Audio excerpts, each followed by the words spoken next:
الحمد لله رب العالمين والصلاة والسلام على سيد المرسلين أما بعد فأعوذ بالله من الشيطان الرجيم بسم الله الرحمن الرحيم الصلاة والسلام عليك يا رسول الله وعلى آلك وأصحابك يا حبيب الله الصلاة والسلام عليك يا نبي الله وعلى آلك وأصحابك يا نور الله মাদানী চ্যানেলের দর্শক অনুষ্ঠান শানে নজুলে আপনাদের স্বাগতম জানাচ্ছি। আল্লাহ পাক আমাদের সকলকে কুরআনে মাজিদ ফুরকানে হামিদ এবং তার শিক্ষার উপরে আমল করার তৌফিক দান করুন। আমাদের প্রিয় নবী সাল্লাল্লাহু আলাইহি ওয়া আলিহি ওয়াসাল্লাম ওনার রাতে আকদসের উপরে দরুদ ও সালাম পেশ করার অসংখ্য ফজিলত এবং বরকত রয়েছে। ইরশাদ করা হয়েছে, মান সাল্লা আলা নবিয়্যি কাতাবাল্লাহু লাহু 10 হাসানাত। যে ব্যক্তি নবী করিম সাল্লাল্লাহু আলাইহি ওয়াসাল্লামের উপরে দরুদ পাঠ করেন, আল্লাহ তার জন্য 10টি নেকি লিপিবদ্ধ করেন। ওয়া মাহা আনহু 10 সাইয়্যাত, আর 10টি পাপ মুছন করে দেন, ভুলসমূহ ক্ষমা করে দেন। ওয়া রাফা লাহু 10 দারাজাত, আর 10টি মর্যাদা তার জন্য বৃদ্ধি করে দেন। তো ব্যক্তি যত সংখ্যক দরুদ পাঠ করতে থাকেন, যত বেশি পরিমাণে দরুদ পাঠ করেন, একবার পাঠ করলে 10 গুণ বৃদ্ধি করে তার নামায় আমলের মধ্যে নেকি লিপিবদ্ধ হয়। আল্লাহর 10টি রহমত বর্ষণ হয়, 10টি মন্দ অপরাধসমূহ ক্ষমা করে দেওয়া হয়, আর 10টি মর্যাদা তার জন্য বৃদ্ধি করা হয়। আল্লাহ পাক আমাকে আপনাকে অধিক হারে দরুদ ও সালাম পাঠ করার তৌফিক দান করুন। সল্লু আলাল হাবিব সাল্লাল্লাহু তাআলা আলা মুহাম্মদ সাল্লাল্লাহু আলাইহি ওয়া আলিহি ওয়াসাল্লাম। সালাতু ওয়া সালামান আলাইকা ইয়া রাসূলুল্লাহ। দর্শক, এই প্রোগ্রামে আমরা বিশেষ করে একটি আয়াতে মুবারকা আর তার ব্যাখ্যা বিশ্লেষণ আর সেই সংক্রান্ত কিছু রিওয়ায়াত আর মাসালা শোনার সৌভাগ্য অর্জন করি। শুরু থেকে শেষ পর্যন্ত প্রোগ্রামে আমাদের সাথে শামিল থাকুন। কুরআনে পাকের মধ্যে অনেক আয়াতে মুবারকা এমন রয়েছে যে যার কোনো না কোনো প্রেক্ষাপট, কোনো ঘটনা এমন হয়েছে অথবা কোনো এমন প্রশ্ন উত্থাপিত হয়েছে যার জবাবে কুরআনের এই আয়াত নাজিল হয়েছে, কিংবা মানুষের এমন কোনো কাজ কিংবা আমল মুবারকার উপরে কুরআনের এই আয়াত নাজিল হয়েছে। তো খরচ করারও নিজস্ব আহকাম রয়েছে কুরআনে পাকের এমন অনেক আয়াতে মুবারকা। ইরশাদ করা হয়েছে, লান তানালুল বিররা হাত্তা তুনফিকু মিম্মা তুহিব্বুন।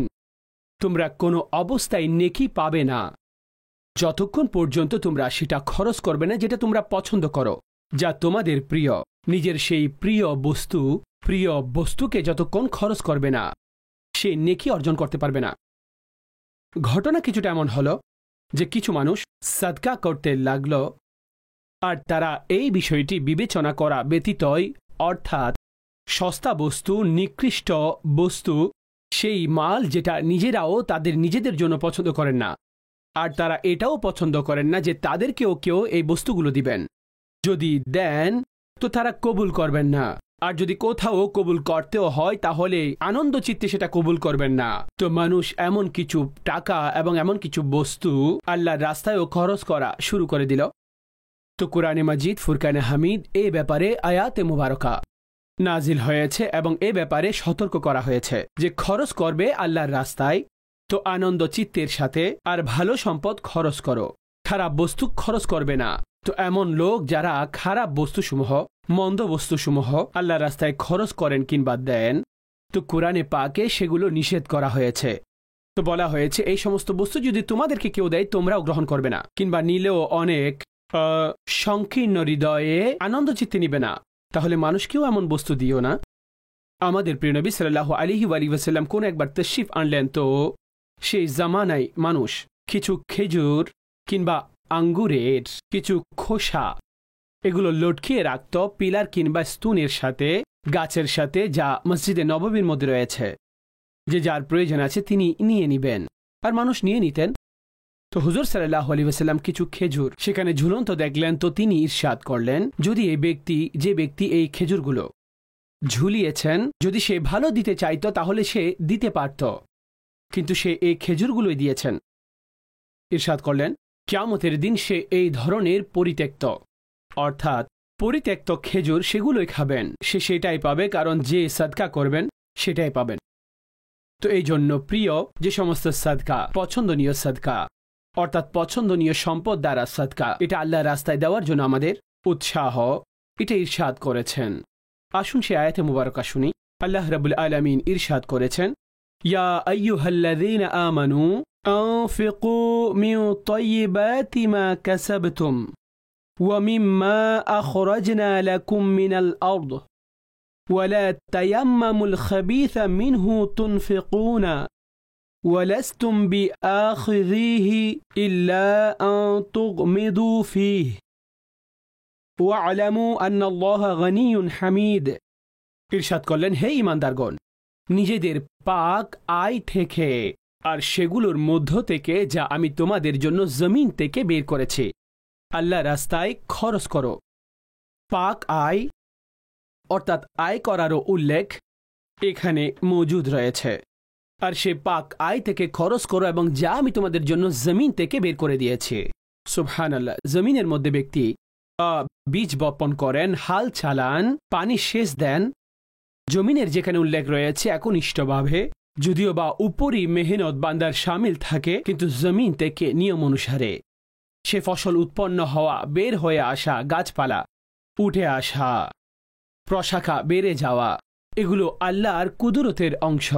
তো এই জন্য জমিনের যেখানে আলোচনা, রব এটাই ইরশাদ করছেন, আমি তোমাদের জন্য যা বের করেছি জমিন থেকে। ইরশাদ করলেন, ওয়ালা তায়াম্মামুল খাবিসা মিনহু তুনফিকুনা ওয়ালাস্তুম বিআখিযিহি ইল্লা আন তুগমিদু ফীহি।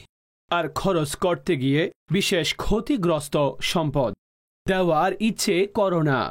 অপরিপূর্ণ বর্জিত সম্পদ, এমন মাল দেওয়ার ইচ্ছে করো না। মূলত যদি সেগুলো তোমাদেরকে দেওয়া হয় তো বলা হচ্ছে তোমরা এগুলো অজ্ঞতা ব্যতীত কবুল করবে না। আর জেনে নাও, ওয়া'লামু আন্নাল্লাহা গনিয়্যুন হামিদ, নিঃসন্দেহে আল্লাহ পরোয়াহীন আর প্রশংসার যোগ্য। এই আয়াতে মুবারকার মধ্যে আল্লাহ রাব্বুল আলামিন ভালো বস্তুসমূহের সাথে খারাপ এবং বর্জিত বস্তু মিলিয়ে খরচ করা কিংবা সরাসরি এইভাবে খারাপ বস্তু খরচ করা, সেটা নিষেধ করা হয়েছে। অতঃপর ইরশাদ করলেন, কেননা যখন বান্দা আল্লাহ রাস্তায় খরচ করেন তখন তাকে শয়তান অনেক বিভ্রান্ত করে। কেননা যে হাত উত্তোলিত হয় তো সেটা করে ব্যক্তি বের করেন, খুশি চিত্তে নয়। তো শয়তান তাকে ভয় লাগায়, কেন? যে তুমি গরিব হয়ে যাবে, ফকির হয়ে যাবে, দারিদ্রতা চলে আসবে, সম্পদ বাঁচিয়ে রাখ, তোর কাজে আসবে। সে বিভিন্নভাবে তাকে ওয়াসওয়াসা দান করে। আল্লাহ ইরশাদ করেন, আশ-শাইতানু ইয়াইদুকুমুল ফাকরা ওয়া ইয়া'মুরুকুম বিল ফাহশা। শয়তান তোমাদেরকে দারিদ্রতার ভয় দেখায়, শয়তান তোমাদেরকে দারিদ্রতার মুখাপেক্ষিতার ভয় লাগায়, তোমরা গরিব হয়ে যাবে, ফকির হয়ে যাবে। আর নির্লজ্জতার হুকুম দান করে। যখন আল্লাহ ওয়াল্লাহু ইয়াইদুকুম মাগফিরাতাম মিনহু ওয়া ফাদলা, আর আল্লাহ তোমাদেরকে নিজের পক্ষ থেকে ফজিলত এবং ক্ষমার ঘোষণা দান করেন। ফজিলত সেটা হয়ে থাকে যে যেটা আদলের চাইতেও বড় হচ্ছে ফজল, অর্থাৎ যতটুকু মানুষ দিবেন সেই পরিমাণ দিলে সেটা আদল হয়ে থাকে, কিন্তু তার চাইতেও বেশি দান করা সেটা হচ্ছে ফজল। বলছেন রব তোমাদের সাথে মাগফিরাতের ওয়াদা করছেন, রব তোমাদের সাথে ফদলের ওয়াদা করছেন। ওয়াল্লাহু ওয়াসিউন আলিম, আর আল্লাহর ক্ষমতা ব্যাপক, জ্ঞান ওয়ালা, আল্লাহর শক্তি ব্যাপক এবং জ্ঞান সম্পন্ন। দর্শক, এই আয়াতে মুবারকার মধ্যে, এই উভয় আয়াতের মধ্যে একটি হচ্ছে সেই লোকেরা যারা এমন সাদকা করেছিল তাদের এটা নিষেধ করা হয়েছে, আর এই আয়াত নিয়ম অনুসারে নাজিল হয়েছে। আর তাদেরকে বলা হয়েছে নিজেদের মাহবুব মাল অর্থাৎ পছন্দনীয় সম্পদ। এখানে কিছু কথা আমি আরজ করব যে কিছু বিষয় সেগুলো আপন দাঁত হিসেবে ভালো হয়ে থাকে, মানুষের ব্যবহারের জন্য হয়ে থাকে। এখানে সেই ব্যাপারে নিষেধ করা হচ্ছে না যেগুলো এমন পরিত্যাজ্য যেগুলো ব্যবহারের উপযোগী নয়, কিন্তু কিছু বস্তু কিছু মানুষের বিবেচনায় ভালো হয়ে থাকে, অনেকের বিবেচনায় খারাপ হয়ে থাকে। কিছু মানুষ তাদের স্ট্যাটাস আলাদা, জীবন পরিচালনার পদ্ধতি কিছুটা আলাদা, কাপড় পরিধান করার পদ্ধতি আলাদা, খাবার দাবারের পদ্ধতি আলাদা। আচ্ছা, তাদেরই কিছু উদাহরণস্বরূপ যেমন কাপড় পরিধান করা। এখন এই কাপড় অন্য কাউকে দেওয়া হলে সেটা একজনের জন্য হতে পারে সাধারণ পোশাক যেটা ব্যবহার করা হয়েছে, এমন পোশাক অন্যের জন্য সেটা ভালো পোশাক। কেননা এটাও পরিদেয় বস্তু। তো এইখানে এই ধরনের বস্তুর সাধারণভাবে সেটা নিষেধ করা হচ্ছে না, বরং এমন বস্তু যেগুলো অপরিপূর্ণ এবং পরিত্যাজ্য বস্তু, যাকে একেবারে সকল শ্রেণীর মানুষ পছন্দ করবেন না।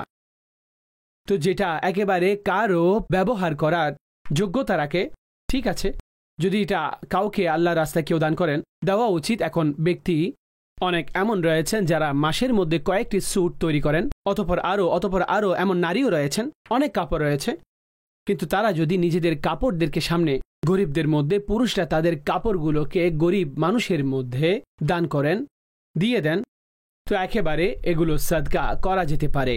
আর সর্বোপরি উত্তম হচ্ছে এটা যে যেই জিনিস নিজের ভালো লাগে সেটাই আল্লাহ রাস্তায় খরচ করুন। যেমন অন্যত্র আল্লাহ নিজেই ইরশাদ কুরআনে পাকের মধ্যে করছেন, লান তানালুল বিররা হাত্তা তুনফিকু মিম্মা তুহিব্বুন ওয়া মা তুনফিকু মিন শাইইন ফাইন্নাল্লাহা বিহি আলিম। বললেন, আর তোমরা ততক্ষণ পর্যন্ত উত্তম কিছু পাবে না যতক্ষণ পর্যন্ত আল্লাহর রাস্তায় নিজেদের প্রিয় বস্তু খরচ করবে না। আর তোমরা যা কিছুই খরচ করো আল্লাহ সেটা জানেন। ব্যক্তি যা কিছুই আল্লাহর রাস্তায় চাই সেটা মামুলি বস্তু, সামান্য বস্তু, পরিমাণের মধ্যে কম, রব তাআলা সেটা জানেন। থেকে নিষেধ করা হয়েছে যে মাহবুব অর্থাৎ প্রিয় বস্তু আল্লাহর রাস্তায় খরচ করতে।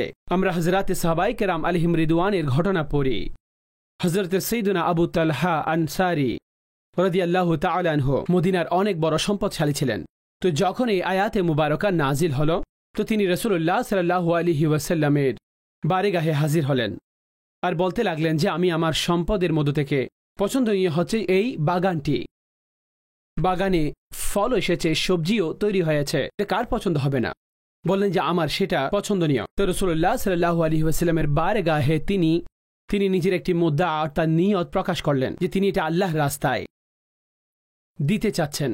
তো হুজুর সাল্লাল্লাহু আলাইহি ওয়াসাল্লামের ইশারায় অর্থাৎ ইঙ্গিতের কারণে, ইশারার কারণে তিনি সেই পরিপূর্ণ বাগানি আপন আত্মীয়দের মধ্যে বন্টন করে দিলেন, অর্থাৎ আল্লাহর মোহাব্বতে তিনি মানুষদেরকে এটা দিয়ে দিলেন। তো মাশাআল্লাহ, যাকে আল্লাহ অনুগ্রহ করেছেন আপন সেই সম্পদ, আর বিশেষ করে সেই সম্পদ যেটা নিজে পছন্দ করেন। কেননা ধনী ব্যক্তি যেটা পছন্দ করেন তো প্রকাশ থাকে যে সেটা গরিব ব্যক্তিরা অবশ্যই পছন্দ করবেন। তো সেই বস্তু যখন আল্লাহ রাস্তায় খরচ করা হয়, খাবার দাবারের বিবেচনায় নিজে খাবার যেটা পছন্দ করেন সেই ধরনের ভালো থেকে ভালো গরিবদেরকেও দেওয়া হোক, ফায়দা হবে ইনশাআল্লাহ, সেটার বরকত লাভ করবেন। হযরতে উমর রাদিয়াল্লাহু তাআলা আনহু তিনি হযরতে আবু মুসা আশআরী রাদিয়াল্লাহু তাআলা আনহু ওনার জন্য তিনি কোনো চিঠি লিখলেন বাদির ব্যাপারে, বাঁধি ওনার জন্য কিনে পাঠালেন যেটা ওনার অনেক পছন্দনীয়। তো তিনি এই আয়াত পরে তাকেও মুক্ত করে দিলেন। তো এটাও মূলত আল্লাহর রাস্তায় তিনি তাকে আজাদ করে দিলেন। আর এই আয়াত পড়ার মাধ্যমে যে বস্তু তোমার পছন্দ তুমি সেটা আল্লাহর রাস্তায়, সুবহানাল্লাহ। হযরতে আমর বিন দিনার রাদিয়াল্লাহু তাআলা আনহু তিনি ইরশাদ করছেন যে যখন এই আয়াতে মুবারকা নাজিল হলো তখন যায়েদ বিন হারেসা রাদিয়াল্লাহু তাআলা আনহু নিজের পছন্দনীয় ঘোড়া নিয়ে হুজুরের বারেগাহে চলে আসলেন আর বলতে লাগলেন, ইয়া রাসূলুল্লাহ সাল্লাল্লাহু আলাইহি ওয়াসাল্লাম, আমার এই বস্তু অনেক পছন্দনীয়, প্রিয়। আজকালকার দিনের কথা বললে তো সফর যা সেটা গাড়ির উপরে কত প্রকারের গাড়ি রয়েছে, কোন গাড়ি মার্কেটে নতুন এসেছে, ভালো থেকে ভালো, সুন্দর থেকে সুন্দর, ভালো থেকে ভালো মডেলের গাড়ি প্রত্যেকটি আপনার রোডে দৃষ্টিগোচর হয়। সেই জামানায় নিয়ম অনুসারে সাওয়ারির জন্য খচ্চর, দারাজ গোশ অর্থাৎ গাধা, উট আর ঘোড়া বিশেষ করে যা দ্রুত গতির সাথে যায় এবং শান শওকতের অংশ হয়ে যায়। আজও যাদের কাছে আছে সেটাও শান ও শওকত, কিন্তু আজকাল নিয়ম অনুসারে সেগুলোর উপর সাওয়ারি হয় না, করে না, শখের বশে মানুষ রাখেন এবং পালন করেন। কিন্তু সাওয়ারি হিসেবে যদি আমি কথা বলি যে অনেকের কাছে রয়েছে। এখন দেখুন সাহাবায়ে কেরাম আলাইহিম রিদওয়ানের জজবা। হযরত যায়েদ বিন হারেসা রাদিয়াল্লাহু তাআলা আনহু আপন ঘোড়া নিয়ে আর বললেন আপনি এটা সাদকা করে দিন। নবী করিম সাল্লাল্লাহু আলাইহি ওয়াসাল্লাম ওনার নিজ পুত্রকে হযরতে উসামাকে দান করে দিলেন। তো হযরতে যায়েদ বলতে লাগলেন, আমি তো এটা এই জন্য এনেছিলাম যে মাযআল্লাহ আপনার সন্তুষ্টিতে আল্লাহর রাস্তায় খরচ করার জন্য এবং দেওয়ার জন্য। তো হুজুর আলাইহিস সালাতু ওয়াস সালাম বললেন যে বাস তোমার পক্ষ থেকে সে সাদকা হয়ে গেছে, অর্থাৎ তোমার নিয়ত এটাই ছিল, তোমার পক্ষ থেকে এই সাদকা হয়ে গেছে। আর তিনি নিজের সন্তানকে সেই ঘোড়া দান করে দিলেন। তো দর্শক, আল্লাহর সন্তুষ্টির জন্য খরচ করতে থাকা উচিত, আর যতটুকু সম্ভব। আর সেই সাদকা যেটা সামনের মানুষেরও যেন প্রয়োজন হয়, আর সেই বস্তু আপনি আল্লাহর রাস্তায় খরচ করুন। এটার পুরস্কারও অনেক বড় হয়ে থাকে। এবং উত্তম সাদকা সেটাকে বলা হয়েছে যেটার প্রয়োজন মানুষের কাছে রয়েছে, যেটা প্রয়োজন। আজকাল মানুষ জিজ্ঞেস করেন সাধারণভাবে, আমরা রেশন হিসেবে জাকাত যদি আমরা দিয়ে দিই, আমরা জাকাত হিসেবে যদি কাউকে কাপড় দান করি, আমরা কোনো বস্তু হিসেবে জাকাত প্রদান করলে, তো মনে রাখবেন, বস্তু হোক কিংবা রেশন হোক, এই বস্তুগুলো তো এগুলো তো সম্পদের মাধ্যমে, এগুলো সম্পদ। তো জাকাতে যে কোনো বস্তু আপনি দিতে পারবেন। স্বর্ণের জাকাত স্বর্ণ দ্বারা দিতে চাইলে ঠিক আছে, যদি কারো কাছে 7.5 তোলা স্বর্ণ থাকে, তো সেখান থেকে কিছু অংশ তিনি ওজনের বিবেচনায় যদি সেখান থেকে দিতে চাই, সেটাও দিতে পারবেন। রূপার হিসেবে দিয়ে দিবেন, টাকার হিসেবে দিতে চাইলে। আর অনুরূপভাবে কোনো বস্তুর মাধ্যমে কেউ কাউকে ওয়াশিং মেশিন নিয়ে দিচ্ছেন, কেউ কাউকে কাপড় নিয়ে দিচ্ছেন, কেউ কাউকে রেশন নিয়ে দিচ্ছেন, এগুলো সেই বস্তু যাতে জাকাত আদায় হয়ে যায়। হ্যাঁ, সম্পদ সেটাই বিবেচনা করা হবে যেটা এটার ভ্যালু, যা তার কারেন্ট ভ্যালু, সেটা সেই বিবেচনায় তার জাকাত বিবেচিত হবে। কিন্তু সম্মানিত দর্শকবৃন্দ, এখানে এটাও চিন্তায় রাখা উচিত, আমি যাকে দিচ্ছি তার আসলে প্রয়োজনটা কি। যদি তার প্রয়োজন ওয়াশিং মেশিন হয়ে থাকে, একেবারে ঠিক আছে, আপনি তার প্রয়োজনও পূরণ করলেন, তাকে সেই বস্তু দিয়ে দিলেন। যদি তার কাপড়ের প্রয়োজন এবং এটা জরুরি হয়ে যায়, আপনি সেটা দিয়ে দিলেন, এটা অধিক উত্তম। কিন্তু যদি এটা জানা না থাকে, তাহলে টাকা হিসেব করে যখন ব্যক্তি দিবেন, টাকা হিসেবে দিলে তো উনার যা প্রয়োজন তিনি সেটা কিনে নিতে পারবেন। তো এই জন্য সাদকাতের মধ্যে, উপহারের মধ্যে যা কিছু আমরা মানুষকে দিয়ে থাকি, সেখানে এই বিষয়টি অগ্রগণ্য দৃষ্টিতে রাখতে হবে যে তার প্রয়োজন কি, আমি সে অনুযায়ী তাকে তা দিয়ে দিব।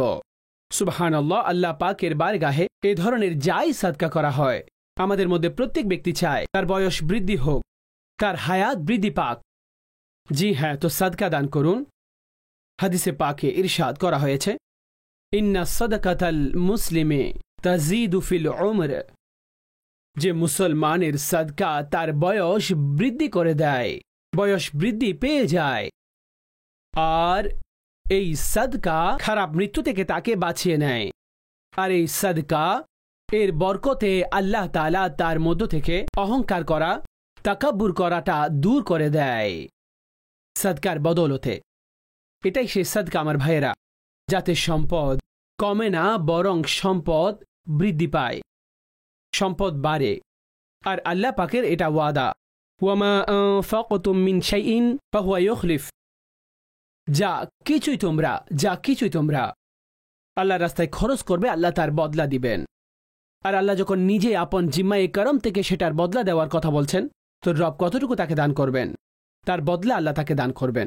হাদিসে রাসূলের মধ্যে হযরত আবু হুরায়রা রাদিয়াল্লাহু তাআলা আনহু থেকে বর্ণিত, রাসূলুল্লাহ সাল্লাল্লাহু আলাইহি ওয়াসাল্লাম ইরশাদ করেছেন, মা নাকাসাত সাদাকাতুম মিন মালিন, যে সাদকার মাধ্যমে সম্পদের মধ্যে কোনো কমতি হয় না। বাস ব্যক্তি ভরসা করে নিবে, তাওয়াক্কুল আর আত্মবিশ্বাস, দৃঢ়তা থাকবে তার মধ্যে যে আমার সাদকার মাধ্যমে সম্পদে কোনো কমতি হবে না। যে লোকেরা খরচ করেন, দেন, আপনি তাদেরকে দেখুন, কাউকে খাওয়ানোর অভ্যাস রয়েছে, যে মানুষকে খাওয়াবেন, এটা তমের উপরে আমল করেন, তাদের খাবারের মধ্যে কখনো কমতি হয় না, কারণ তাদের অভ্যাস রয়েছে মানুষকে খাবার খাওয়ানো। যারা বন্টন করেন, দেন, যারা জাকাত দেন, তো তাদের দেখুন যে পূর্ববর্তী বছর যে জাকাত আদায় করেছেন, এখন এই বছর তার চেয়েও জাকাত অনেক গুণ বেড়ে গেছে। বা জাকাত বেশি, তার অর্থ হচ্ছে তার সম্পদও বেড়ে গেছে, সম্পদও বৃদ্ধি পেয়েছে, এই জন্য তো জাকাত বৃদ্ধি পেয়েছে। তো যারা দান করেন আল্লাহর রাস্তায়, আল্লাহ তাদের সম্পদকে, সেখানে কোনো ধরনের কোনো কমতি আসে না, সম্পদ বৃদ্ধি পেতে থাকে, বাড়তে থাকে। ইরশাদ করলেন, মা নাকাসাত সাদকাতুম মিন মালিন, যে সাদকার মাধ্যমে সম্পদে কোনো কমতি হয় না। ওয়ামা যাদাল্লাহু আবদান বিআফওয়িন ইল্লা ইজ্জা, ইরশাদ করলেন আল্লাহ তাআলা, তিনি বান্দাদেরকে, যারা অন্য ব্যক্তিদেরকে ক্ষমা করে দেন, তাদের কারণে তাদের সম্মানের মধ্যে ব্যাপকতা দান করেন, ইজ্জত তাদেরকে বেশি দান করেন। অর্থাৎ যদি আপনি কারো ভুল ক্ষমা করে দেন, তো আল্লাহ আপনার ইজ্জতের মধ্যে বৃদ্ধি করে দিবেন, বাড়িয়ে দিবেন, আরো বেশি সম্মান আপনি পাবেন। অতঃপর ইরশাদ করলেন, ওয়ামা তাওয়াদা আহাদুন লিল্লাহ ইল্লা রাফাআহুল্লাহ, যে যারা আল্লাহর জন্য ঝুঁকে যায়, আজিজ ইনকিসারি ইখতিয়ার করেন, রব তাবারক ওয়া তাআলা উনাকে শ্রেষ্ঠত্ব দান করেন। যিনি রবকে ভয় করেন, অতঃপর তার অন্তরে সৃষ্টির ভয় আসে না, যিনি রব তাবারক ওয়া তাআলাকে লজ্জা পান, আল্লাহকে ভয় করেন, রব তাআলা তাকে সেই সম্পদসমূহ দান করেন। আর আল্লাহর জন্য যিনি ঝুঁকে যান, আজিজি ইখতিয়ার করেন, তিনি প্রকাশ্যিত ঝুঁকে গেছেন, আল্লাহ তাআলা ওনার সম্মান বৃদ্ধি করে দেন।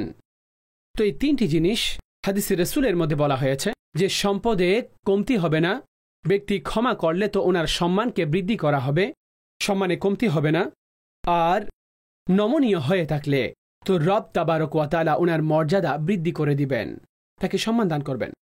তো সম্মানিত দর্শকবৃন্দ, এই বিষয়গুলোকে সামনে রেখে আর কিয়ামতের দিন আল্লাহ যে নিয়ামতসমূহ দান করবেন, যেমন হাদিসে বলা হয় যে কেউ যদি খারাপ বস্তু সদকা করেন তো তিনি সেই রকমই প্রতিদান পাবেন, কিন্তু ভালো যদি কেউ সদকা করেন অতঃপর আল্লাহ তার জন্য এমন সম্মান দান করবেন কিয়ামতের দিন, দানশীলতা যার শাখা জান্নাতের গাছের সাথে, আর দানশীল ব্যক্তি তার শাখা ধরে থাকবে, সেই শাখা তাকে ছাড়বেন, এমনকি জান্নাতে প্রবেশ করিয়ে দিবেন। এই জন্য বলা হয়েছে আস-সাখিয়্যু করিবুম মিনাল্লাহ করিবুম মিনান নাস করিবুম মিনাল জান্নাহ ওয়া বাঈদুম মিনান নার। দানশীল ব্যক্তি আল্লাহরও নিকটবর্তী, জান্নাতেরও নিকটবর্তী, মানুষেরও নিকটবর্তী, আর জাহান্নাম থেকে অনেক দূরে, জাহান্নাম থেকে দূরে। আর কৃপণ ব্যক্তি যে কৃপণতা করে সে মানুষের কাছ থেকেও দূরে সরে থাকে, আল্লাহর কাছ থেকেও দূরে, অর্থাৎ রবের নৈকট্য পাবেন না, জান্নাত থেকেও দূরে, আর জাহান্নামের নিকটবর্তী, জাহান্নামের কাছে। তো মানুষ আল্লাহর রাস্তায় যা রব দিয়েছেন, অনুগ্রহ করেছেন, আল্লাহ আপনার প্রিয় বস্তু, পছন্দনীয় বস্তু আল্লাহর রাস্তায় খরচ করুন। কমপক্ষে আপনার যাকাতের ব্যাপারে কোনো ধরনের ব্যগ্রতা যেন না থাকে, যে আপনার সাদকা ওয়াজিব সমূহ এবং যাকাত এগুলো আল্লাহর রাস্তায় খরচ করুন, আল্লাহর রাস্তায় উত্তম পদ্ধতিতে দান করুন। সাদকায়ে ফিতরের মধ্যে আমরা সব ধরনের আটার হিসেবে আমরা সাদকায়ে ফিতর করি, কিন্তু সাদকায়ে ফিতরের অন্যান্য পরিমাণও বর্ণনা করা হয়েছে। খেজুরের হিসাবেও, জোয়ের হিসাবেও, আপনি কিশমিশের হিসাবেও দিন, ভালো থেকে ভালো বস্তু দিন। আল্লাহ পাক আপনাকে এমনভাবে অনুগ্রহ করেছেন, আপনি অন্যান্যদের থেকেও আলাদা, অতঃপর আপনি রবের বারেগাহে সেটা দান করুন, যেটা আপনাকে আলাদা সদকা দানকারী বানাবেন, সেই সদকা দান করুন। আল্লাহ পাক আমাকে আপনাকে এর উপর আমল করার তৌফিক দান করুন। আর কুরআনে পাকের যত আহকাম সমূহ রয়েছে তার আলোকে আল্লাহ পাক আপন রাস্তায় আমাদেরকে সদকা খায়রাত করার তৌফিক দান করুন। আমিন বিজাহিন নবীল আমিন সাল্লাল্লাহু আলাইহি ওয়াসাল্লাম।